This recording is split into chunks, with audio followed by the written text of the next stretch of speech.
Hello, beautiful strangers, and welcome back to another episode of A Myth. When last we left off, we were getting ready to make our way downtown with So. And that's really about it. I bought my desk with my phone. I accidentally clicked once and advanced one line. I apologize. And this is where I saved as well, was on the advanced line, because I accidentally clicked whenever I was clicking to save. Or something like that. I think I opened the menu, and then I clicked off in the save menu or something. I right-clicked in the save menu and accidentally... Something like that. It doesn't really matter. I accidentally clicked an advanced one line. I'm sorry. But anyway, let's get back into it, shall we? I ain't been outside in ages. Oh, so this is what the front of the house looks like. I was too famished to remember before. This was going to be a long day. I have no idea why she so found this fond of spouting nonsense like this. Let's go. Just realized I had my mic set a bit too close. So I probably peaked my mic and was very loud for a moment. I apologize. It happens. I ignored her and began to walk. What a discovery! Captain, I've encountered an insect, a dragonfly. Ho ho ho! You're... Yes, sir. What could it be? Annoying. She really needed to learn how to be quiet. Conversation in itself is something that should benefit both parties. That's not necessarily true, but whatever. At least in theory. Again, don't be a dick. At times, though, that required exchanging information that might not be of any particular use to you. But that, too, serves a purpose. To see another's viewpoint. Humans aren't machines. The significance of human existence can be found in our ability to display individuality. That is what delineates humans from machines, and is precisely why my government regards individuality so highly. Thus, conversation requires individuality, but individuality can't be obtained merely from pointless banter.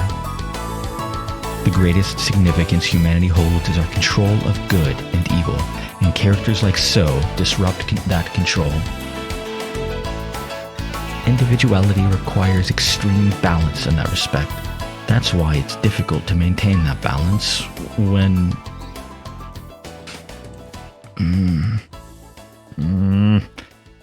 Hento! I don't get it. Whoa. The thing she called a dragonfly was right in front of me. I had never seen such a creature before. It made my blood freeze. Its eyes were like a grid.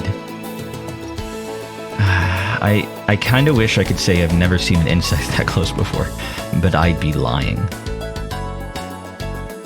Look, I don't know what you were just thinking about, but you're supposed to be having fun with me today, so be a man and have some fun with me.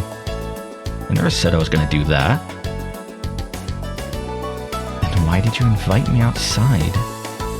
Lily told me that I needed to be more comfortable with this world. She did? Yeah. All the more reason why we should be having some fun. How do you figure? You must interact with the world. Touch it.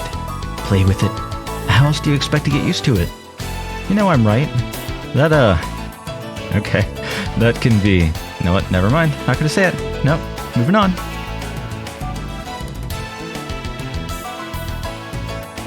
She was, even if she was being kind of pushy about it. Now look at this dragonfly. She muttered that as she let the dragonfly go. It flew up into the sky, and it did not stop. I like that moment of releasing something. Huh? I don't really get it, but it makes me feel all warm inside. You know that feel? Not really. She just let the creature go free, as it should be. Wasn't that all there was to it? You have much to learn, young Padawan. Consider yourself a winner at life once you attain such enlightenment. God, her.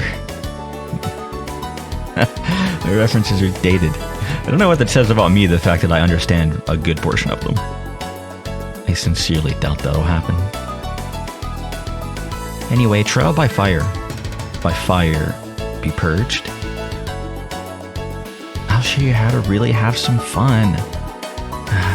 Just go easy on me.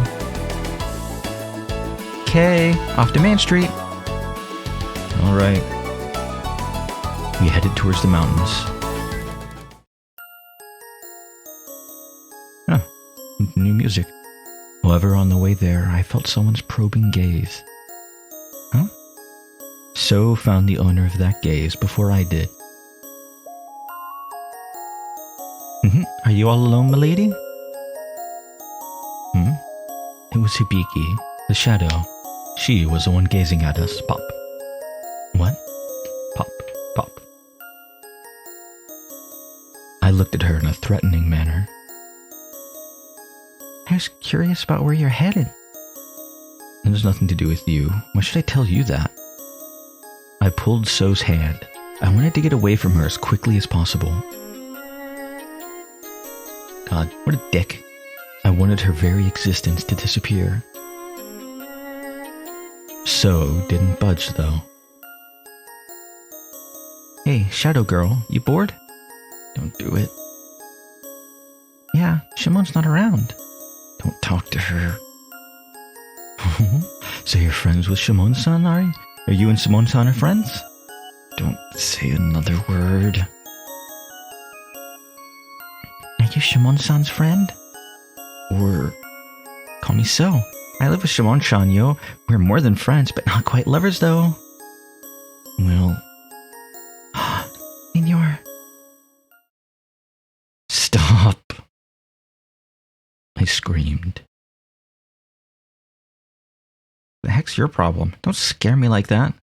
Let's go. You introduced yourself already. Satisfied? We're leaving. I tried to pull her hand once again, but she still wouldn't budge. You're being a hassle. Oh, am I? And what about you? Are you saying I'm wrong? Please, tell me why I'm wrong. No, you're right. I have no issue with us being done here. And what's the problem? Well, she's bored. And I was thinking she probably wants to play with us. Let me ask you something, Mr. Tanabe. What should we do in this situation? Part ways and do our own respective things. So looked at me like I was crazy. What? Come here, Hibiki-chan. Let's play together already? Uh-huh. You can't be serious. Are you sure? Double the pleasure, triple the fun.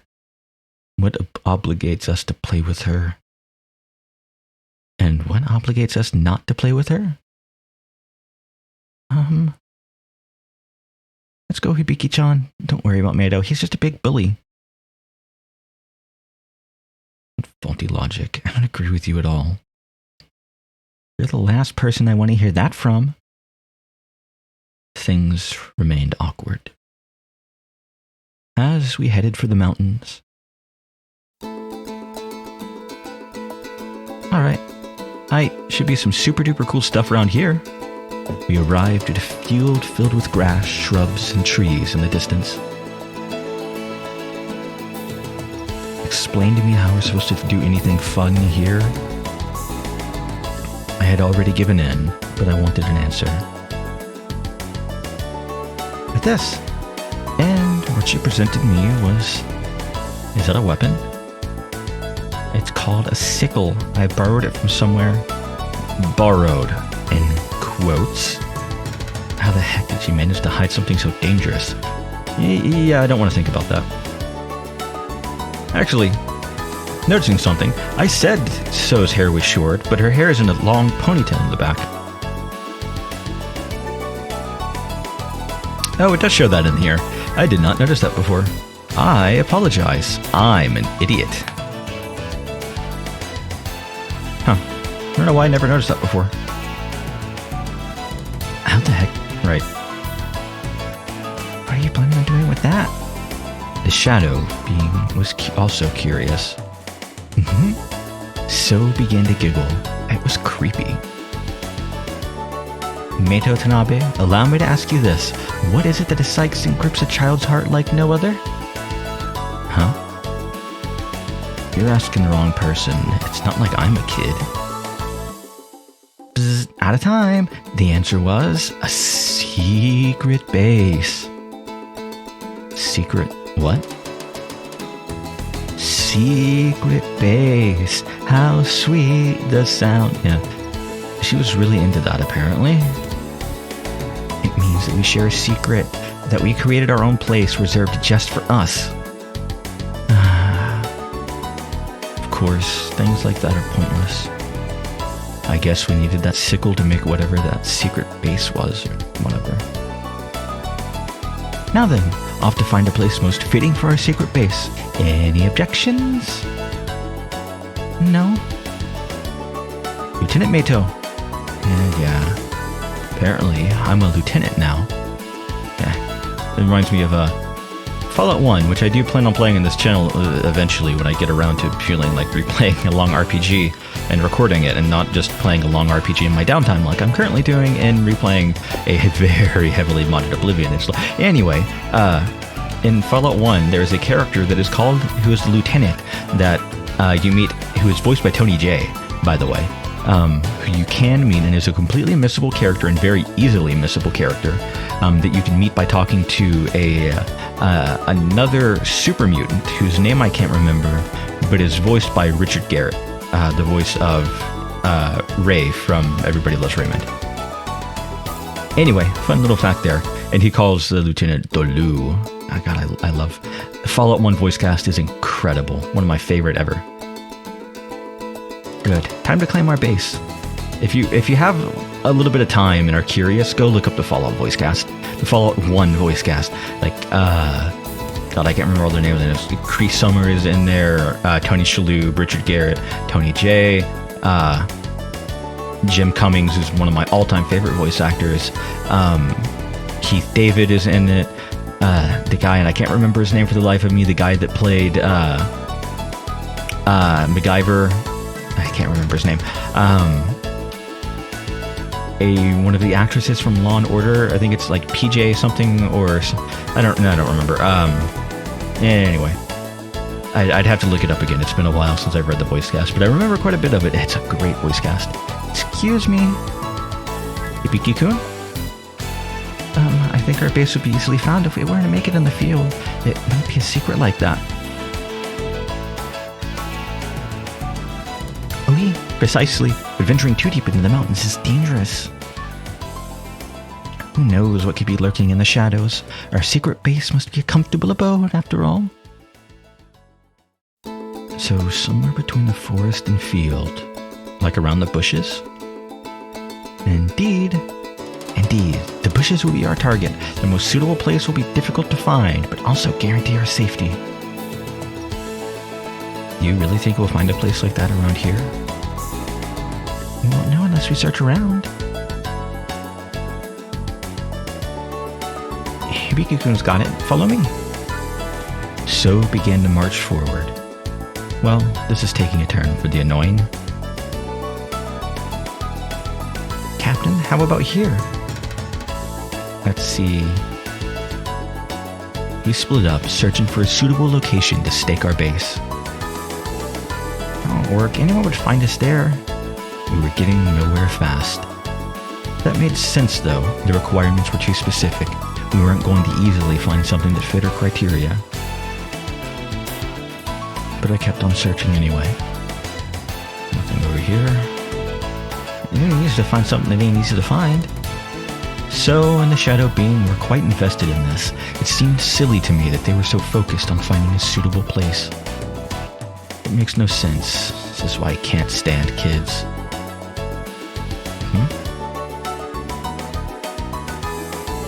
A large tree with bushes at its back. It might work. It fit the general criteria, at least. So, what about over here? I called for So to check it out. So thought to herself for a moment. Wonderful, this is it, this is perfect. Then made that declaration. You've done well, Lieutenant Mato. Quit calling me that. Yep, this looks good. Now let's begin. So ready the sickle. Hold it. I grabbed her shoulder. She was really fired up. What? What are you stopping me for? So was visibly irritated. I pointed at the sky. It was already sunset. It's time to head home. We can finish this another time. Shimon and Lady would be returning soon too. I wanted to hear about what they learned from the chief. Damn, well I am hungry. Alright, that's enough for today. We shall begin making our secret base next time. Remember this spot? She looked back and forth between Hibiki and me as she said that. Is it okay if I come here again? Please? Of course, it's our secret base. Our secret base. So's, Hibiki's, and mine. Something felt off about that, but I couldn't really explain why.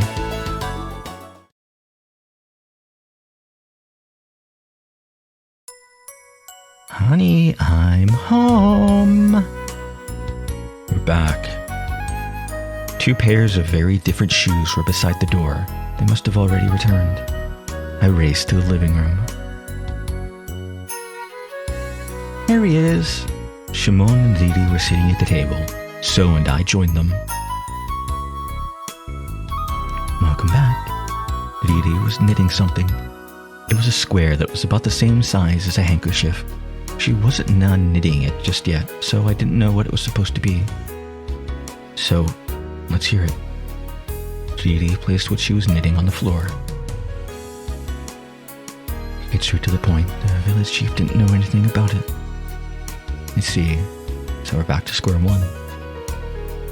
No, there's more. What do you mean? You know Hibiki? I wasn't expecting that name to show up. Yeah. Something felt off once again. There's a possibility that her mother might know something. Wait, I can't keep up. What? How can you not keep up with that? That was a sentence, basically. It's like, do you know who Hibiki is? Yeah. Her mother might know something. I don't understand. Can you... Oh, Mato's a fucking moron. I'll start again from the beginning. Mother Katomi-san apparently owns many books according to the village chief. The chief also said that. I listened intently in silence. I wonder if it's like something that was kind of lost in translation, maybe. I don't know. You recalled seeing a book about a voice when you visited Katomi-san's house. Really? A book about a voice? That's all he said. He didn't remember any particulars about the book or anything like that. I see. The village chief likely wasn't visiting her house with books in mind. He probably just happened to see a book like that when he was there. It made sense that he didn't remember much. Out of curiosity, do these... those are just like pull-out tabs. Oh, whatever. I liked the way that the ripping ones looked. A strange book he happened upon. Something like that might make for an interesting topic of discussion, but I doubt he inquired about it. It seemed unlikely that he'd have to speak with the chief again about this, which meant that we should talk to Katomi.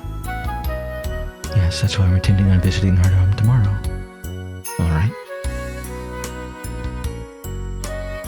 Also, how did your stroll around the village go? Huh? You walked around the village with So-san, correct? Oh, yeah. It was fun. I see. Shimon-san and I will visit Katomi-san's house tomorrow. Mato-san, what was your goal for today? At present, if you were to go on a journey, wouldn't you be scared and baffled by what you'd see? What are you trying to say? You must get used to things here as quickly as possible so that doesn't happen. I ruminated on what she meant by using that metaphor, but I couldn't figure out what she was getting at. Isolation? Okay, looks like we're finished. How about we make dinner, Didi-san? That was a interesting choice to interrupt her there, but okay. Right. The two of them left the living room. She definitely said isolation. Was she trying to say that was equivalent to fear? I had never experienced that myself. I had always been alone ever since I parted with my parents. I couldn't get a handle on what she was trying to say at all, but... What you doing? Nothing. Oh, just noticed So was blushing there. So, if you turn that around, perhaps she was saying my current fear was a result of my previous isolation? And that was why I needed to get accustomed to this world as quickly as possible? I guess I'll keep that thought in mind for now. Hey, dinner was over. I wanted to ask So something. Sup? I'm curious about something. So was playing with a bamboo copter. What compelled you to make a secret base? What do you mean? What meaning was there behind your actions? Meaning, sure do like to ask weird questions. Actions require principles. This applies even to children. Yet the very act of making a secret base seemed to defy that. That's why I want you to explain to me the merits of finishing it. There aren't any. What? There aren't any. I just want to make it because I feel like it. So toyed with the latter part of the bamboo copter as she said it like it was nothing. And I brought you with me because it'd be boring if I made a secret base by myself. Got a problem with that? Many, in fact. I can't quite really put my finger on it, but there was something off about that. What was the point in doing something for no reason? Mato? Real talk. What? Real talk. Christ. Do people even say that anymore? I'm not actually sure. I really can't stand that part of you. She must have been talking about my thought process. I could understand that. I see. She wasn't fooling around. She really was trying to get through to me. So I responded to her in a serious manner. There's nothing I can do about that. Everyone has their likes and dislikes. Her blunt matter of speech to me got to me for a brief second, but I soon realized there was nothing out of the ordinary. Everyone has their own preferences and tastes, after all. Then isn't that all the more reason for you to make the secret base without me? And if you really don't like me, then why are you still here? Vitti said they finished cleaning up that one room today. They completely cleaned it, in fact. There must have been plenty of space for So to sleep. So it made no sense for her to be in my room. That is, if she didn't like me. I could understand why you'd be here if you dislike Ryuhi more than me, but... No, Didi-san is great. Why? I don't like you. That's why I'm here, and that's why I want to make the secret base with you. Get it? Probably not. I really don't. Well, I really don't understand the way you think. She let off a hearty laugh.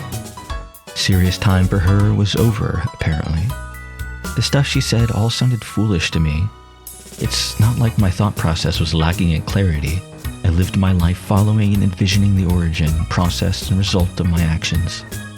While I might have valued other things, I was confident that I was leading a thoroughly good life. So's actions were the one I had trouble understanding. All she did was make choices that were either lacking in any merit for her or not advantageous for her at all. Why do you go out of your way to make choices that are disadvantageous for you? I was curious. Perhaps there was something I was missing, and that would be advantageous for me to find out. You keep on asking me all these oddball questions. Anyway, the answer is... I want to know more about you because I don't get you at all. You want to know more about me? Why? Why would you want to know more about me if you don't like me? It made no sense. Our standards are different. Why not stop being such a sour person and be more friendly? Curiosity for others, to be friendly with or love others. None of that made any... Humans are perfect individuals. We can't afford to seek anything else. Sure. Good joke. That isn't a difficult concept to understand. We like and dislike what we like and dislike, and those things tend to be at odds with each other. Yeah, Meito is the kind of person that I would hate to be around in real life. But whatever. The look on her face was strange to me. It almost seemed like she was sad. And while this might contradict what I just said, I couldn't tell what made her look at me like that. I hesitated. I did my best to search for similar behavior patterns I'd experienced in the past, but I couldn't come up with anything. Look, don't be sad. I didn't say those things to make you sad. And immediately after I said that, she smiled. Then, dumbass. That's all she said. And she was right. She seemed to be totally happy after that. You're so stupid, you know that? Learn a little. She wore a beaming smile on her face. I really didn't get it. Alright, we're gonna work ourselves to the bone tomorrow. I'm counting on you, Lieutenant. Don't let me down. She slapped my shoulder. I still wasn't sure exactly what she was trying to tell me, but it seemed like it'd be in my best interest to hang around, so alright. That's all I said. The night pressed on as I continued to ponder the merits of her actions. And we go to the other world. And the other world, I think, is where we're going to end off this episode. So next time, we start watching, watching Otherworld 4 to die.